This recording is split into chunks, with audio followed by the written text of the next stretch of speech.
All right, and up next, since we've been focusing so much on private equity and hedge funds, I guess it's time to have another hedge fund guy on, a former hedge fund manager. You might be familiar with him.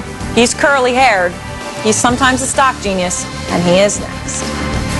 Here's Jim. I'm so sad. I mean, what could happen to the firefighters and the substitute teachers if this tax thing happens? I was listening to Jon Snow. I mean, this really is about... It's about the everyman, and I didn't know. I always thought it was about people who are worth billions of dollars and hundreds of millions make the profit like I had. But no, it's really about day laborers and retail people. He tried very hard you know, to make people that who work, connection. you know, who were municipal workers and garbage people, sanitation people. And now it's suddenly my eyes are. Who is he kidding? I mean, holy cow!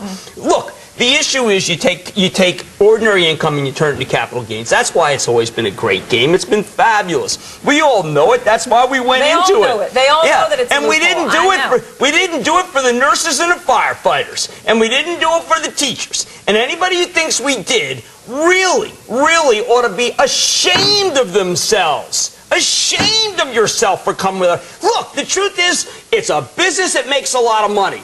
God love you if you're in it. Should we be paying higher taxes? I think so. Any business that's able to turn a regular income into capital gains should be suspect.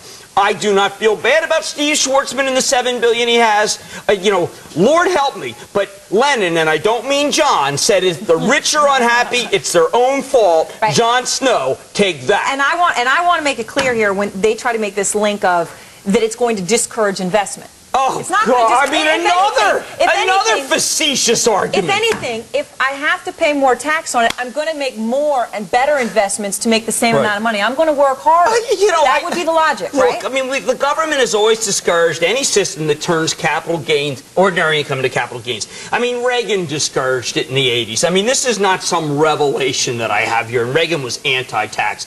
I really think that when you know, we better, hedge fund managers, come up with some better arguments. You're making the key point that changing this tax rate so that they go from 15 to 35 is not anti-capitalist. No! It's pro-growth. It's pro-growth. I mean, yeah, you know what? If you do that, we're going to have fewer hedge fund managers, and therefore the firefighter's going to make less money. Hello?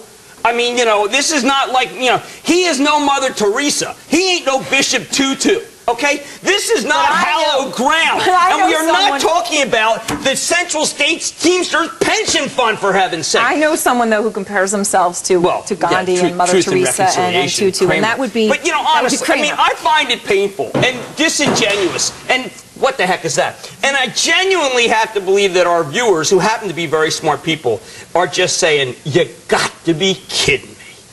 I would hope they were. And I was a hedge fund manager. Listen, I love money as much as the next guy. Our whole show got thrown off because these guys were great and this conversation's been so great. But I want to get to a couple of trades because now that we're going to be taxing you more money, you got to come up with more trades. All right?